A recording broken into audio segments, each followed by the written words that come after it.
זה נורא קשה שאין לך על מי לסמוך. שאתה כועס על כולם, כאילו ביום אחד מתהפכים עליך החיים. המון קשיים. אני סבא. זה לא קל לטפל בשלושה נכדים שאנחנו אוהבים אותם מאוד. אמא זה הייתה הכל בשבילם. בדיוק באותו רגע שהיא הגיעה, הילדים כבר היו פה. אני הייתי כמו בסרט. כמה שאתה לא תהיה חזק, גם אתה יכול להתרסק. אחת האוכלוסיות שהארגון סימן לעצמו כאוכלוסייה עם צרכים מורכבים שזקוקה לסיוע מיידי היא האוכלוסייה של משפחות שכולות שיש בהם יתומים קטינים. יש לנו פה מצד אחד את ההורה שנותר בחיים, או אפוטרופוס במקרים רבים, דוד, דודה, סבא, סבתא שאחראים עכשיו לגדל את הילדים האלה. וזה במקביל לעשרות משימות לוגיסטיות ובירוקרטיות שנפלו עליהם ביום בהיר אחד. מהרעיון של הפרויקט, של פרויקט מעטפת, היה לקחת את המשפחות האלה ולתת להם מעטפת אמיתית. פינו אותנו אושר לשפיים, את כל הקיבוץ. אין לי כלום, אין לי בית ואין לי כסף. התקשרה אליי מישהי, הציגה את עצמה מארגון נפגעי פעולות איבה. יש משהו, נגיד, עכשיו כרגע מיידי שאת צריכה ואין לך. את יודעת מה כן? לבת שלי לקוית שמיעה, וניסינו להשיג לה מטען למכשירי שמיעה. באותו יום אחרי הצהריים הגיע לפה שליח עם המטען הזה, ואמרתי כאילו, וואי, רגע, אני לא מבין, מה קורה פה? עכשיו, כל דבר כזה זה אוויר לנשימה. היא מביאה את החום.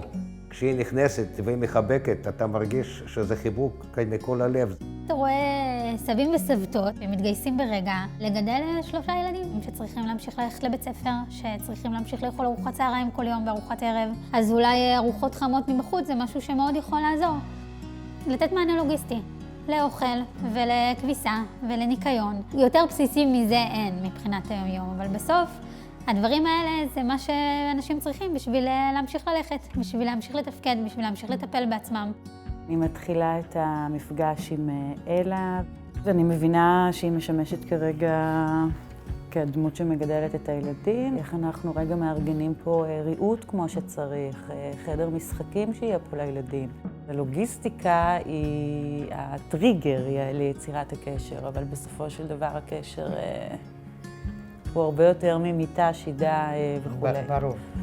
פה אני מרגישה שהיא מלטפת ועוטפת ונותנת לי את כל העזרה שרק אפשר.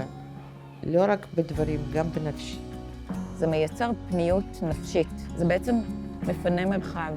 ואני חושבת שזה אחד הדברים האדירים שמאפשר הפרויקט הזה. אני חושבת שהקסם האמיתי של הפרויקט הזה הוא הקשר האנושי שנוצר בין תומכת המשפחה לבין המשפחה עצמה.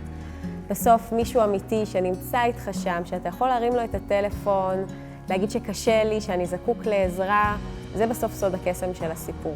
אנשים שרואים אחד את השני. זה נקודת אור שאתה יכול לסמוך ולדעת שמישהו יעזור לך ויטפל בך. בתקופה כזאת זה המון, זה המון, זה המון, זה כמעט הכל. להרגיש שאתה לא לבד.